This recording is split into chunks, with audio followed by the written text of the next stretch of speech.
to vote on what is the craziest thing Mitt Romney says on this tape. I'm not sure anymore, but this is way up at the top of the list. This is a presidential candidate giving advice to terrorists about how to terrorize the United States of America. Let's listen to this.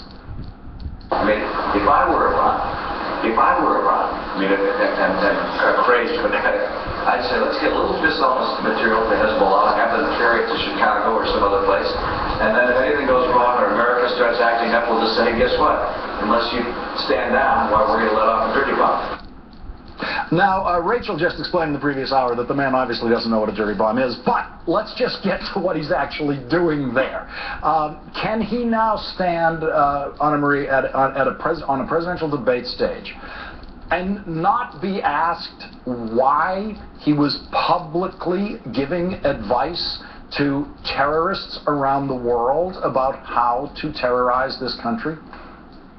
Well, let's give him credit. He didn't mean it to be public. Well, public is 150 people is public. None of those people were sworn to secrecy, obviously. And this is not the first time that a so-called secret campaign fundraiser has been captured on personal video. It's happened in past campaigns. I was trying to help him out just a little bit, I get it.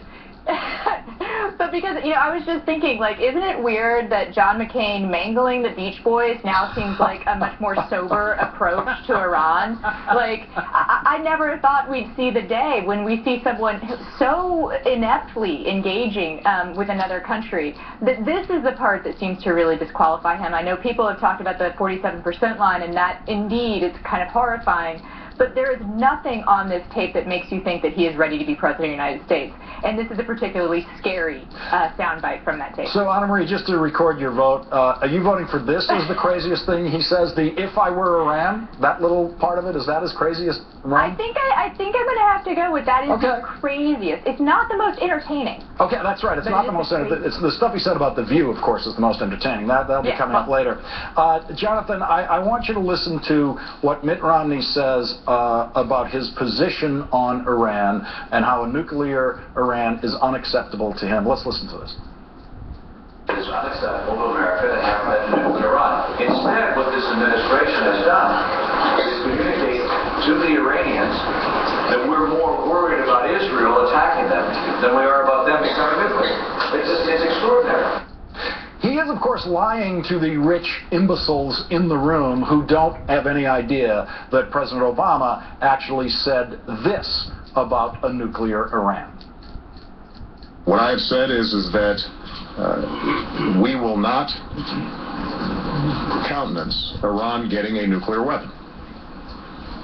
My policy is not containment. My policy is to prevent them from getting a nuclear weapon. Jonathan, apparently to be allowed in the fundraiser, you had to sign a pledge saying, "No, I have not read a newspaper in the last several years." Or watch television.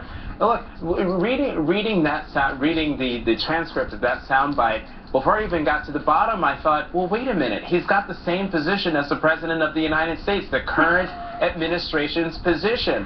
And in the interviews that his campaign did, I believe it was late last week, when they were talking about, his guys, his foreign policy people were beating their chests about how this would never happen, what was happening in the Middle East, what happened in the tragic events in Libya, how that never would have happened if Mitt Romney were president. And they started talking about all the things that they would have done as president in foreign policy. Before I got to the end of that New York Times story with each item, whether it was Iran or Israel or Libya or Egypt or the Arab Spring, I kept thinking, but wait, the president is already doing that. The president is doing some variation of that. He and the president there's no daylight or sunlight between the two of them. He knocks the president about red lines with Iran, and then in the next breath says, well, yeah, I have the same red line as the president. He's incoherent when it comes to foreign policy. Well, there is a huge difference in foreign policy between the president and Mitt Romney on the troubles between Israel and the Palestinians. Let's listen to Mitt Romney's pessimistic, hopeless approach to that issue. I don't think the Palestinians don't want to see peace anyway, for political purposes. committed to this destruction and elimination of Israel, and these thorny issues, and I say, there's just no way. And so what you do is you say you move things along the best way you can, you hope for some degree of stability, but you recognize that it's going to remain an unsolved problem. And so there's the goofball from Bain saying that, well, Israel, that's the unsolvable problem of my presidency. I won't even try. Anna Marie, we've never had a candidate who could ever be that stupid in front of 5 people, never mind 150 people. It's true. And, you know, for someone who constantly accuses the president of throwing Israel under the bus, he's like thrown Israel under the bus and driven away, you know, at high speed. You know, he's been presented with a problem and decided he just doesn't want to deal with it because it's unsolvable. I have to think that if that was the way that Bain approached, you know, fixing problems for companies, then perhaps we wouldn't have Mitt Romney to run against, you know, at all. The president wouldn't have Mitt Romney run against because he wouldn't be the successful, you know, businessman that he claims to be today.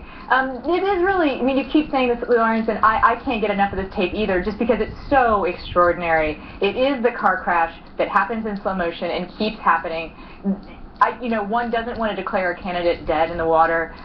Things can happen that we don't expect. He could recover. But this is truly, you know, a nadir in any kind of presidential campaign. And it's one that I haven't seen anything like it unless you look back to the Lehman Brothers collapse last year, about almost exactly a year ago in the McCain campaign. The thing about it is, any one of these clips would be enough to devastate any presidential campaign. It's just astonishing that they're all together, all collected on the same tape. Anna Marie Cox, Jonathan Capehart, thank you very much for sticking with me on that section of the tape. We're going to have more sections of the tape coming up. Thank you for joining me.